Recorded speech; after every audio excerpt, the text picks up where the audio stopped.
অন্তিমখন বাজেটেৰে ৰাজ্যৰ অৰ্থনীতি আন্তঃগাঁথনি আৰু বিকাশত এক নতুন জোৱাৰ অনাৰ বাবে কেতবোৰ বৃহৎ প্ৰকল্প সংযোজন কৰিলে মুখ্যমন্ত্ৰী ডক্টৰ হিমন্ত বিশ্ব শৰ্মাৰ চৰকাৰে। এই হিচাপত সোমবাৰে বিত্তমন্ত্ৰী অজন্তা নেওগে অসম বিধানসভাত দাখিল কৰা বাজেটত সামৰি ললে বহু বৃহৎ প্ৰকল্প। ইয়াৰ ভিতৰত অন্যতম হল এআই নিয়ন্ত্ৰিত লেব আৰু চাহ নিলাম কেন্দ্ৰ। স্থাপন হ'ব দেশৰ প্ৰথমটো AI পাৱাৰ্ড এণ্টি ডিফেক কেন্দ্ৰ। আদালতৰ ৰায় AI অনুবাদ কৰিব অসমীয়ালৈ।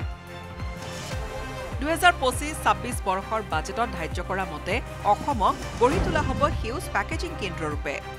সেউজীয়া চাহপাতৰ ওপৰত কৰ ৰেহাই ব্যৱস্থা 2025 চনৰ 1 জানুৱাৰীৰ পৰা কাৰ্যকৰী হোৱাকৈ আৰু 2 বছৰৰ বৃদ্ধিৰ কথা মই ঘোষণা কৰিছো। ইয়াৰ লগতে যোগাযোগৰ ক্ষেত্ৰত বাজেটত ধাৰ্য কৰা হ'ল পাঁচি বজাৰৰ পৰা লোকপ্ৰিয় গোপীনাথ বৰদলৈ আন্তঃৰাষ্ট্ৰীয় বিমানবন্দৰলৈ চলিব জলমেট্ৰ। বিমানবন্দৰৰ পৰা খানাপাৰালৈ হ'ব ৰপৱে। ঔদ্যোগিক খণ্ডত সংযোজন হ'ব 2খন নগৰ।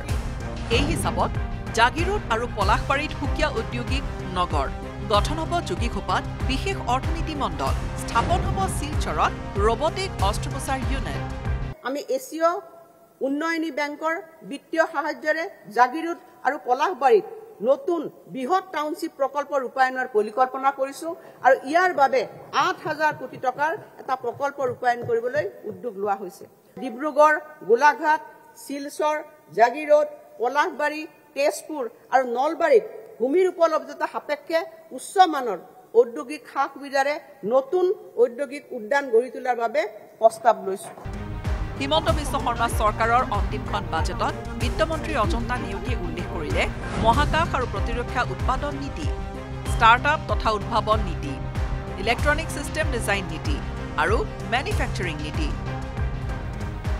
লগতে বাজেটত উল্লেখ কৰিলে গুৱাহাটীৰ পৰা কচুতলীলৈ স্থানান্তৰ হ'ব 10ম অসম আৰক্ষী বেটালিয়ন।